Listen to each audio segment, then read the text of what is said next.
اللہ تعالیٰ کا بے حد و بے انتہا شکر ہے کہ ہم نے نماز مغرب با جماعت اللہ تعالیٰ کے گھر میں ادا کی ہے۔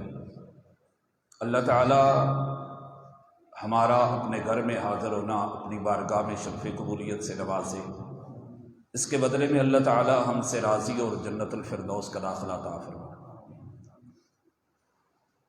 اللہ رب العالمین احکم الحاکمین کے مقام، مرتبے اور عزت کے بعد سب سے بڑا مقام، مرتبہ اور عزت اللہ تعالیٰ کے رسول، میرے اور آپ کے پیارے پیغمبر جناب محمد رسول اللہ صلی اللہ علیہ وسلم کی ہے۔ نبی کریم صلی اللہ علیہ وعلا آلہ وسلم کی عزت اور مقام اور مرتبہ اللہ کے بعد سب سے افضل، بالا و برتر ہے۔ اگر کسی آدمی کے دل میں نبی کریم صلی اللہ علیہ وسلم کی محبت سارے جہان سے، اپنی جان سے بھی بڑھ کے نہیں، وہ آدمی کامل مومن اور مسلمان نہیں ہو سکتا۔ میں اور آپ تو کہاں، آپ علماء سے سنتے رہتے ہیں۔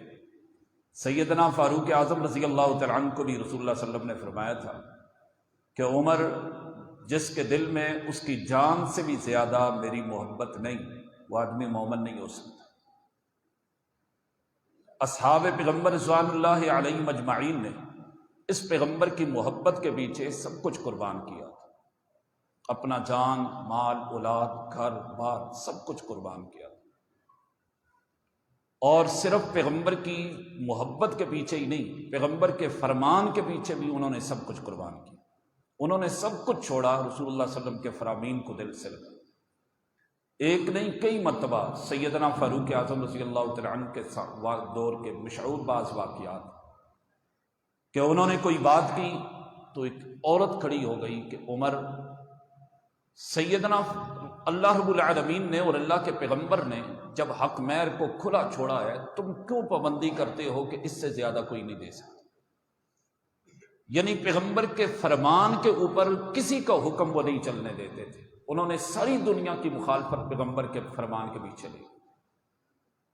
اور حضرت ابوبکر صدیق رضی اللہ تعالیٰ عنہ نے لشکر اسامہ کو روانگی کے وقت بڑے بڑے صحابہ آئے تھے، انہوں نے کہا تھا جس لشکر کو پیغمبر نے روانہ تیار کر دیا تھا، صدیق اس کو نہیں روک سکتا، اس کو درندے کھا جائیں، پرندے اس کو اچک کے لے جائیں، لیکن جس لشکر کو پیغمبر نے تیار کر دیا تھا اس کو روانہ کیا جائے۔ یعنی وہ اس قدر کاربند تھے پیغمبر، اور انہوں نے تو اپنی ماں، بہن، بیٹی سب کچھ قربان کیا تھا۔ میں اکثر کہتا ہوں، مجھے بھی اور آپ کو بھی کبھی تنہائی میں بیٹھ کے سوچنا چاہیے کہ آج میرے اور آپ کے دل میں کس کی محبت زیادہ ہے۔ مجھے اپنا امتحان لینا چاہیے، آپ کو اپنا امتحان لینا چاہیے۔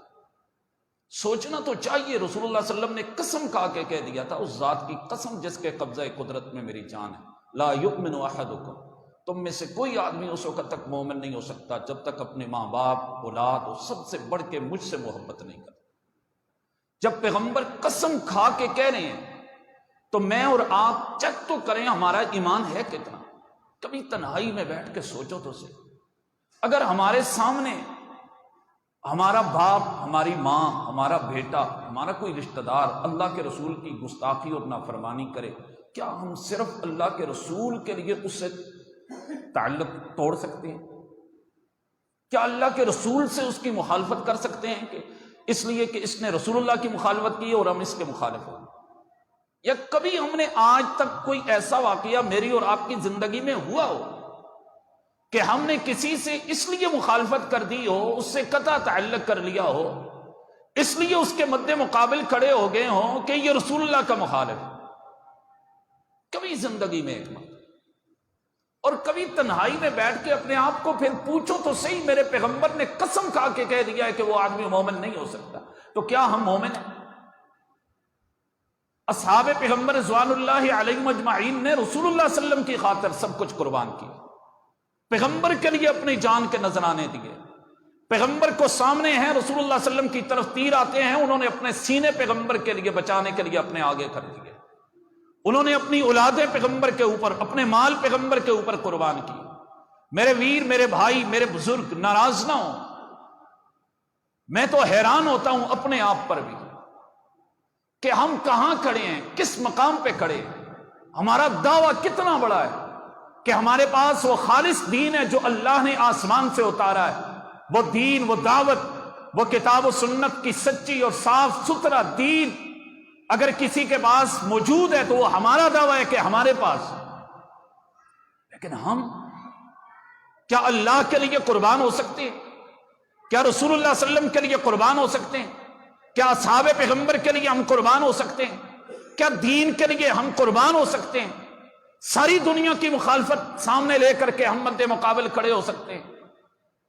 اس لیے ہمیں سوچنا چاہیے اور یہ جذبہ اور بیدار ہونا چاہیے اور اس میدان عمل میں آنا چاہیے، اور یہی کامیابی ہے. صرف نماز پڑھ لینا، یہ اگرچہ نماز دین کا ستون ہے، اس کے بغیر کامیابی ممکن نہیں. قرآن مجید کے بغیر کامیابی ممکن نہیں، خالص توحید کے بغیر، دین کے بغیر کامیابی ممکن نہیں. لیکن اپنے اندر قربانی کا بھی تو جذبہ پیدا کرنا چاہیے نا، اپنے اندر اصحاب پیغمبر والا وہ جذبہ بھی تو بیدار کرنا چاہیے.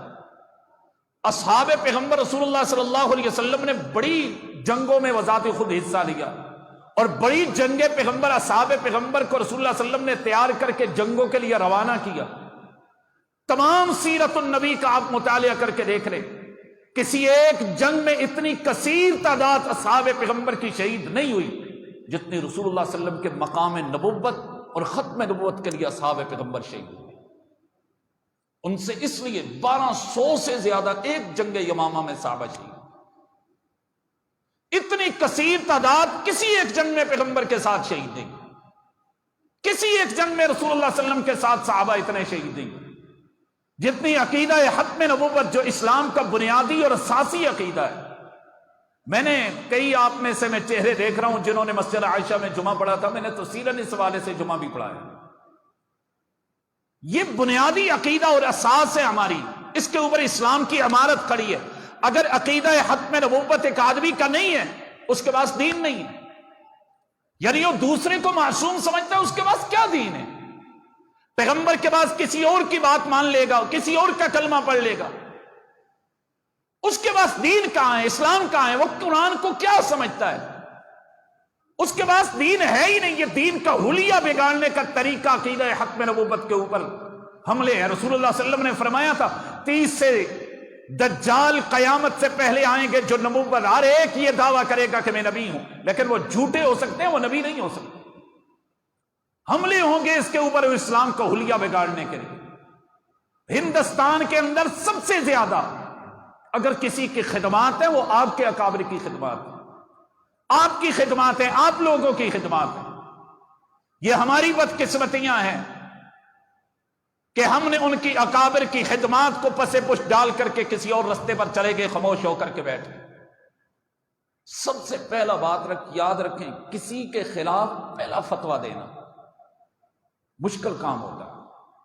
پہلی اینٹ رکھنی مشکل ہوتی ہے، بنیاد رکھنی، اوپر تو عمارت بن جایا کرتی ہے، لیکن بنیاد رکھنی اور پہلا کسی کے خلاف کفر کا فتویٰ دینا مشکل کام ہوتا ہے. سب سے پہلا مرزا قادیانی کے خلاف کفر کا فتویٰ تحریر تمہارے اکابر نے کیا تھا، تم نے دیا تھا. سب سے پہلے تمہارے اکابر نے میدان عمل میں اس میں قدم رکھا تھا. اس لیے تمہارا حق بنتا ہے کہ اپنے اس اکابر کی قربانیاں، اور سب سے زیادہ مرزا قادیانی کے خلاف اس کے مد مقابل، مرزا قادیانی کے مد مقابل اگر کسی نے مناظرے کیے ہیں تو وہ آپ کے اسلاف نے اور آپ کے اکابر نے، مولانا ثناء اللہ امرسری رحمت اللہ علیہ نے کیے. ان میں کئی ایک مناظرے، زیادہ تر مناظرے ایسے ہیں کہ مرزا قادیانی مناظرے کے لیے آیا، تمام مسلمان، دیوبندی، بریلوی، اہل حدیث اور کئی دوسرے مکاتب، ان سب نے متفقہ لکھ کے کہا کہ ہماری طرف سے مناظر مولانا ثناء اللہ ہوں گے. ان کو پتا تھا کہ اس کے مد مقابل اگر کوئی گفتگو کر سکتا ہے تو وہ ثناء اللہ امرسری گفتگو کر سکتا ہے. کئی مناظرے مولانا ثناء اللہ امرسری نے تمام کی طرف سے متفقہ طور پر نامزد ہو کر کے مناظرے کیے. تم کیوں خاموش بیٹھ گئے؟ کیا تمہیں نہیں پتا یہ ساری تمہاری کمیاں، قربانیاں، یہ تمہارے اکابر کی ہے. جب 1974 میں آپ کی زیادہ وقت لے رہا ہوں، بات ختم کرنا چاہتا ہوں، پاکستان کی پارلیمنٹ نے تحریک ختم نبوت چلی تھی، مرزائیوں نے مسلمانوں پر حملے کیے تھے، کئی مسلمانوں کو شہید کیا تھا، طلباء کو۔ اس وقت جو تحریک ختم نبوت چلی تھی، اس میں اس میں سب سے آگے جو پورے پاکستان کی سب سے پہلی تحریک ختم نبوت کے لیے کبینہ بنی، اس میں سیکٹری مالیات پیسہ لگانے والے آپ تھے، آپ کے اکابر تھے، میاں فضل حق تھے، اور آپ کے اکابر 1974 میں بھی سب سے زیادہ پیسہ بھی اور آگے لیڈ کرنے والے بھی آپ تھے۔ حضرت شہید ملت علامہ احسان الہی ظہیر اور کئی علماء تھے، انہوں نے سارے اس معاملے کو لیڈ کیا اور آگے لے کر کے چلے تھے۔ اور جب پارلیمنٹ کے اندر بحث چلی قادیانیوں کو کافر قرار دلوانے کے لیے، پورے ہفتہ پارلیمنٹ کا قومی اسمبلی کا اجلاس جاری رہا، اگرچہ کوئی اہل حدیث عالم دین پارلیمنٹ کا ممبر نہیں تھا، لیکن اس کے باوجود وہ ممبران جو اسمبلی میں ختم نبوت کا کیس لڑ رہے تھے، سارا دن وہ اسمبلی کا اجلاس ہوتا اور آپ کو اہل حدیث علماء کتابیں لے کے، اخبارات لے کے، قادیانیوں کی کتابیں لے کے، قادیانیوں کے بیانات لے کے سارے پارلیمنٹ کے ممبران کو تیاری کراتے کہ اس نے مرزائیوں نے تمہارے اوپر یہ اعتراض کیا ہے تو اس کا یہ جواب ہے۔ تیاری اہل حدیث علماء نے کرائی ہے۔ آج بھی اس کو اگر اس کے سارے صحیفے کو نکال دیا جائے، مولانا مفتی محمود نے، مولانا غوث ہزاروی دیوبندی نے، انہوں نے اقرار کر کے کہا تھا کہ ایک موقع پر آ کے ہم پھنس گئے تھے، ہم لاجواب ہو گئے تھے۔ اس وقت اہل حدیث عالم دین مولانا ابراہیم کبیر پوری نے ہمیں اس مصیبت سے نکالا تھا۔ تمہارے اکابر نے دیوبند قادیانیوں کے خلاف تحریک، مواد اور اس کے مد مقابل کھڑے ہونے کے لیے لوگوں کو قوت میسر کی، تم کیوں چپ ہو گئے؟ کیا تم سارے معاملات سے کس لیے خاموش ہو کر کے بیٹھ گئے؟ یہ تمہاری قربانیاں ہیں، اس لیے آئیے اس امت کو اس وقت کو بھی لیڈ کرنا آپ کی ذمہ داری ہے۔ آخری ایک دو باتیں سنیں اور بات ختم کرتے ہیں۔ آپ کہتے ہوں گے شاید یہ 1974 کی بات ہے، اب اس کی کیا ضرورت؟ فزکس کا اب پیپر 9th کا آپ کے بچوں نے بھی دیا، بچیوں نے بھی دیا، میری بچیوں نے بھی دیا۔ اس کے اندر فزکس کے پیپر میں انہوں نے ڈاکٹر عبدالسلام کو بطور ہیرو لکھا کہ اس کے اوپر نوٹ لکھا جائے۔ یہ جانتے ہو ڈاکٹر عبدالسلام کون ہے؟ یہ ڈاکٹر عبدالسلام وہ ہے جب ایٹمی پلانٹ اس کی ابتدا ہو چکی تھی، ڈاکٹر عبدالقدیر اللہ تعالیٰ اس کو صحت والی لمبی زندگی عطا فرمائے، یہ ڈاکٹر عبدالقدیر کی ٹیم کا حصہ تھا یہ ڈاکٹر عبدالسلام، اور یہ قادیانی تھا۔ جب 1974 میں قادیانیوں کو کافر قرار دیا گیا، اس نے ملک پاکستان اس لیے چھوڑ دیا تھا کہ ہمارے مذہب اور ہمیں ماننے والوں کو انہوں نے کافر کہہ دیا ہے، اپنے پاکستان میں نہیں رہ سکتا۔ یہ پاکستان چھوڑ کے برطانیہ چلا گیا، اور اس وقت اس نے برطانیہ میں بیٹھ کے سارا ایٹمی پلانٹ کا جو منصوبہ تھا اس وقت اس نے افشا کر دیا تھا۔ اس کو اس وقت تمہارے ابتباد بورڈ نے، اس وقت ابتباد بورڈ نے بطور ہیرو کے تیرے اور میرے بچوں کے سامنے پیش کیا ہے۔ کیا قادیانیوں کے خلاف میدان عمل میں آنے کی ضرورت نہیں ہے؟ اور سندھ میں تمام جو 12ویں کے بچے تھے سندھ کے، ان کے پیپر میں انہوں نے بطور مفسر قرآن مختلف نام لکھے کہ ان کے اوپر نوٹ لکھا جائے۔ انہوں نے کائنات کے دجال اور کذاب اور لعین مرزا قادیانی کو بطور مفسر قرآن کے انہوں نے اس میں پیش کیا۔ کیا اب بھی ضرورت نہیں ہے کہ قادیانیوں کے خلاف نسل نو کو سمجھایا جائے؟ کیا یہ ضرورت نہیں ہے سوشل میڈیا پر اور میڈیا کے اوپر کئی لوگوں سے دور کر رہے ہیں؟ ایک اچھے بھلے نمازی مجھے ملے ابتباد مسجد عائشہ میں، ایک محکمے میں ملازمت کرتا ہے، اس نے کہا جی مجھے سمجھ نہیں آتی، میں ایک دوست سے ملا ہوں، میں لاجواب ہو کے رہ گیا ہوں۔ میں نے کہا ہوا کیا؟ کہنے لگا یہ یاجوج ماجوج کا کیا چکر ہے، یہ کب آئیں گے؟